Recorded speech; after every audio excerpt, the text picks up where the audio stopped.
बच्चों, आपका अपने YouTube चैनल मैथ्स पावर में आपका स्वागत है।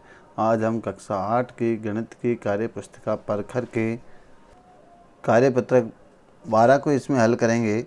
तो देखिए इसमें क्या है, भाजकता के नियम की समझ विकसित करना है इसमें। तो देखिए पहला प्रश्न, नीचे दी गई संख्याओं में से उन संख्याओं पर गोला बनाइए जिनमें 2 का पूरा पूरा भाग जाता है। तो देखिए इसमें एक इम्पोर्टेंट नोट दे रखा है, 2 का पूरा पूरा भाग जाता है तो वो सम संख्या हो जाती है। देखिए कि यदि किसी संख्या के इकाई के स्थान पर 0, 2, 4, 6 या 8 में से कोई अंक हो तो वह संख्या 2 से विभाज्य होती है। तो यानी इकाई के अंक को देखना है और पता लगाना है कि उसमें 2 का भाग जाता है कि नहीं जाता है। ठीक है, विभाज्य का मतलब भाग जाना। तो देखिए इकाई का अंक इसमें 0 आ गया जो इसमें है, तो ये क्या है, इसमें पूरा पूरा भाग जाता है तो उस पर क्या लगाना, आपको गोला, इस प्रकार आपको गोला करना है। देखिए 41 में नहीं जाता है, 42 में जाता है। इकाई का अंक क्या है, 2 है, इनमें से आ रहा है।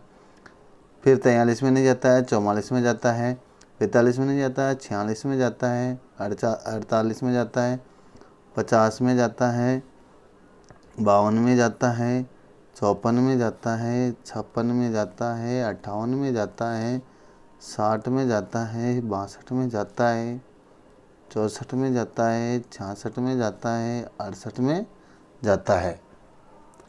फिर प्रश्न नंबर 2, सत्य या असत्य कथनों को छांटिए। तो देखिए संख्या 13 विषम संख्या है। तो विषम संख्या है अगर 2 का पूरा भाग नहीं जा रहा है। सम संख्या वो होती है जिसमें 2 का पूरा भाग जाता हो, और विषम संख्या वो होती है जिसमें 2 का पूरा भाग नहीं जाता हो, यानी कि आंसर पॉइंटों में आता हो या शेषफल बच जाता हो। तो ये संख्या 13 विषम संख्या है, तो ये सत्य है। इसमें क्या करना है, सत्य पे राइट करना है। फिर देखिए संख्या 123 में इकाई का अंक 2 है, तो इकाई का अंक ये होता है, इधर से शुरुआत से बाएं से इकाई, दाई, सैकड़ा। तो इसमें 2 है क्या, नहीं है, तो असत्य पे राइट करना है। फिर देखिए सम संख्या 234 सम संख्या है, क्योंकि इकाई का अंक क्या आ रहा है, इनमें से आ रहा है, तो सम संख्या है। तो सम संख्या है तो यह सत्य हो जाएगा। क्या हो जाएगा, सत्य। वह संख्या जिसमें इकाई का अंक 2 है सम संख्या होती है जो सत्य। क्या हो जाएगा, सत्य। फिर देखिए अगला प्रश्न नंबर 3, निम्नलिखित संख्याओं में से सम एवं विषम संख्या छांटिए।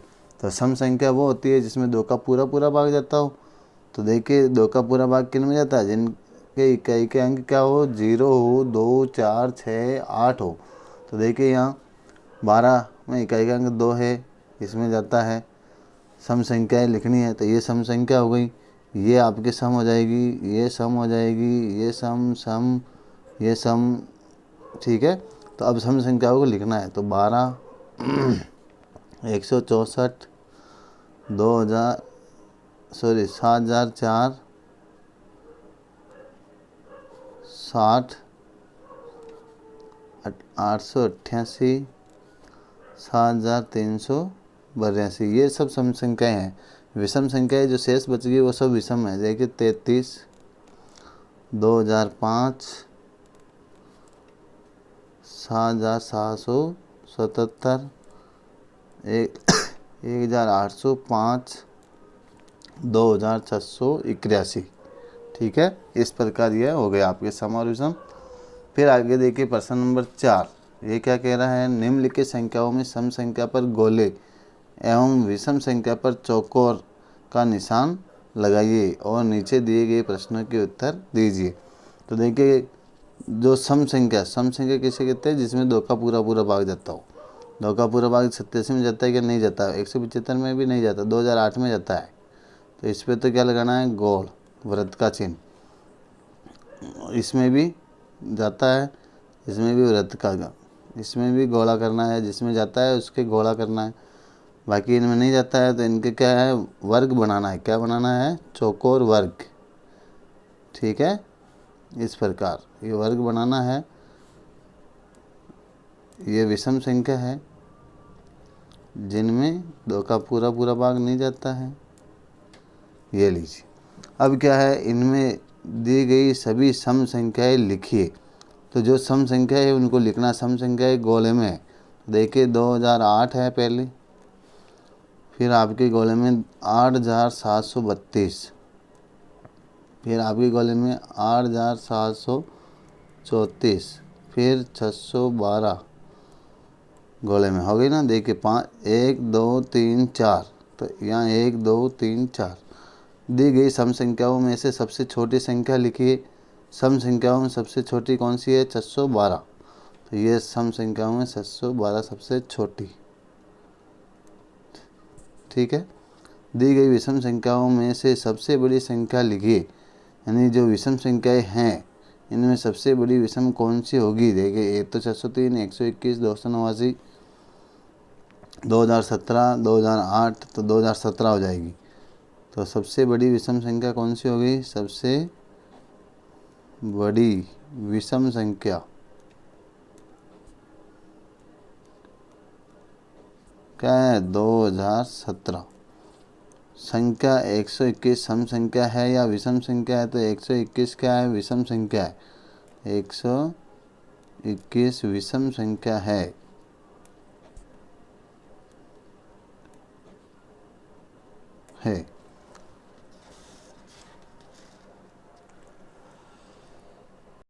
तो देखिए ये चारों प्रश्न इसमें हो गए। इनमें से दी गई सम संख्याएं लिखिए, तो ये हमने लिख दी है। दी गई सम संख्याओं में सबसे छोटी सम संख्या कौन सी है? तो देखिए 612 सबसे छोटी है। दी गई विषम संख्याओं में से सबसे बड़ी संख्या लिखिए, तो सबसे बड़ी संख्या 2017 है। संख्या 121 सम संख्या है या विषम संख्या? तो ये विषम संख्या है, तो 121 विषम संख्या। ये कार्यपत्रक 12 पूरा हो गया है। अब हम कार्यपत्रक 13 को इसी वीडियो में हल करेंगे। आइए बच्चों कार्यपत्रक 13 को हल करते हैं। इसमें भाजकता के नियम की समझ विकसित करनी है हमें। तो देखिए पहला प्रश्न, नीचे दी गई संख्याओं में उन संख्याओं पर गोला बनाइए जिनमें 5 का पूरा पूरा भाग जाता है। तो देखिए बच्चों, जिस संख्या के इकाई के अंक 0 या 5 हो, क्या हो? या तो 0 हो या 5 हो, तो उसमें 5 का पूरा पूरा भाग जाता है। तो देखिए इकाई का अंक 25 में 5 है, तो इसमें जाता है। इस पर गोला बनाना। 30 में 0 है, तो इसमें गोला बनाना। 14 में नहीं जाता, 18 में पूरा नहीं जाता, 28 में नहीं जाता है। तो देखिए 5 इसमें, 35 में, 45 में, 50 में, इनमें जाएगा। 75 में जाएगा, 95 में जाएगा, 70 में जाएगा, 55 में जाएगा, 90 में जाएगा, बाकी किसी में नहीं जाएगा। फिर देखिए प्रश्न नंबर 2, नीचे दिए गए रिक्त स्थानों में से एक ऐसा अंक लिखे ताकि संख्या 10 से विभाज्य हो जाए। 10 से विभाज्य यानी इकाई का अंक अगर जिसके 0 हो तो वो 10 से पूर्णतया विभाजित हो जाएगी। तो देखिए इसमें खाली जगह में आपको 0 भरना है, ठीक है। यहाँ आप कुछ भी, कोई सी भी संख्या आपकी जो मन पसंद हो वो लिख सकते हो, तो भी उसमें 10 का पूरा भाग जाएगा। तो यहाँ आप 1 भर सकते हो, यहाँ आप 2 भर सकते हो, यहाँ 3 भर सकते हो, ठीक है। यानी इकाई का अंक 0 है तब तक 10 का पूरा भाग जाएगा। अगला प्रश्न, इसमें तालिका दे रखी है आपको। नीचे दी गई संख्याओं के गुणनखंड एवं गुणनखंडों की संख्या लिखिए। तो देखिए गुणनखंड, 1 का गुणनखंड 1 ही होता है, गुणनखंडों की संख्या भी 1 है। 2 का गुणनखंड यानी कि 2 में किस किस संख्या का भाग जाता है? 1 का जाता है और 2 का जाता है। तो इसमें संख्या कितनी होगी? 1 और 2, तो 2। 3 में भी 1 और 2 का जाता है, तो यहाँ भी संख्या कितनी हो जाएगी? गुणनखंडों की संख्या 2। 4 में देखिए 1 का भाग जाता है, 2 का जाता है और 4 का जाता है। गुणनखंडों की संख्या कितनी हो जाएगी? 3। 5 में देखिए 1 का जाता है, 5 का ही जाता है और दूसरी संख्या का पूरा भाग नहीं जाता है, तो इसमें गुणनखंडों की संख्या 2। 6 में देखिए 1 का जाता है, 2 का जाता है, 3 का जाता है और 6 का खुद का जाता है, ठीक है। तो यहाँ कितनी हो गई? 4। 7 में देखिए 1 का जाएगा और 7 का खुद का जाएगा, बाकी किसी संख्या का नहीं जाएगा। तो गुणनखंडों की संख्या कितनी हो जाएगी? 2। फिर देखिए 8 में 1 का जाता है, 2 का जाता है, 4 का जाता है, 8 का खुद का जाता है, तो गुणनखंडों की संख्या हो जाएगी आपके 4। फिर देखिए 9 में 1 का जाता है, 3 का जाता है और 9 का खुद का जाता है। इसके अलावा किसी संख्या का नहीं जाता है, तो गुणनखंडों की संख्या हो जाएगी 3। 10 में देखिए 1 का जाता है, 2 का जाता है, 5 का जाता है और 10 का खुद का जाता है। गुणनखंडों की संख्या हो जाएगी 4। 11 में देखिए 1 का और 11 का जाता है 2, क्योंकि अभाज्य संख्या है तो अभाज्य संख्या में 1 का और खुद स्वयं का भाग जाता है। ठीक है, 12 में 1 का जाएगा, 2 का जाएगा, 3 का भी जाएगा, 3 चौक 12, 3 के पावड़ी में आता है, 4 का भी जाएगा, फिर 6 का जाएगा, 12 का जाएगा। तो इसमें कितनी होगी संख्या, गुणनखंडों की संख्या 6। 13 में देख के 1 का जाएगा, फिर 13 का जाएगा, यानी अभाज्य संख्या है तो ये 13 गुणनखंडों की संख्या हो जाएगी 2। कितनी हो जाएगी, 2। 14 में 1 का जाता है, 2 का जाता है, 7 का जाता है और 14 का खुद का जाता है। गुणनखंडों की संख्या हो जाएगी 4। 15 में 1 का जाता है, 3 का जाता है, 5 का जाता है और 15 का खुद का ही जाता है। तो गुणनखंडों की संख्या हो जाएगी 4। 16 में देख के 1 का जाता है, 2 का जाता है, 4 का जाता है, 8 का जाता है और फिर 16 का जाता है। तो गुणनखंडों की संख्या हो जाएगी 5। और ये आपका प्रश्न पूरा। अब ये नीचे कुछ नोट दिए हुए हैं जिनको आप अच्छे से समझ लो। वे संख्याएं जिनके गुणनखंड 1 और स्वयं वह संख्या ही होते हैं अभाज्य संख्या कहलाती है। यानी कि अभाज्य संख्या में 1 तथा स्वयं का भाग जाता हो वही अभाज्य संख्या, किसी अन्य संख्या का भाग नहीं जाता है। दूसरा, वह संख्या जिनके 2 या 2 से अधिक गुणनखंड होते हैं भाज्य संख्या कहलाती है। यानी कि जिस संख्या में 1 तथा स्वयं के अलावा किसी अन्य संख्या का भाग जाता हो तो वो भाज्य संख्या कहलाती है। फिर देखिए अगला नोट, संख्या 1 न तो भाज्य संख्या है न ही अभाज्य संख्या है। बहुत इम्पोर्टेंट है ये नोट, ये तीनों नोट बहुत इम्पोर्टेंट है, इनको याद रखना हमेशा जीवन में। फिर देखिए भाज्य संख्याओं पर गोल घेरा लगाइए, यानी कि जो भाज्य संख्या है उन पे लगाना। तो 1 अभाज्य है, 2 अभाज्य है, 3 अभाज्य है, 4 भाज्य है जिसमें 2 का भी जाता है, 6 भी भाज्य है, 8 भाज्य है, 9 भाज्य है, 10 भाज्य है, 12 भाज्य है, 14 भाज्य है, 15 भाज्य है, 16 भाज्य है, 17 भाज्य है, 18 भाज्य है, 19 भाज्य है, 20 भाज्य है, 21 भाज्य, 22 भाज्य, 23 अभाज्य 23 अभाज्य, 24 भाज्य, 25 भाज्य, 26 भी भाज्य, 27 भाज्य, 28 भाज्य, 29 भाज्य, 30 भाज्य, 31 भाज्य, 32 भाज्य, 33 भाज्य, 34 भाज्य,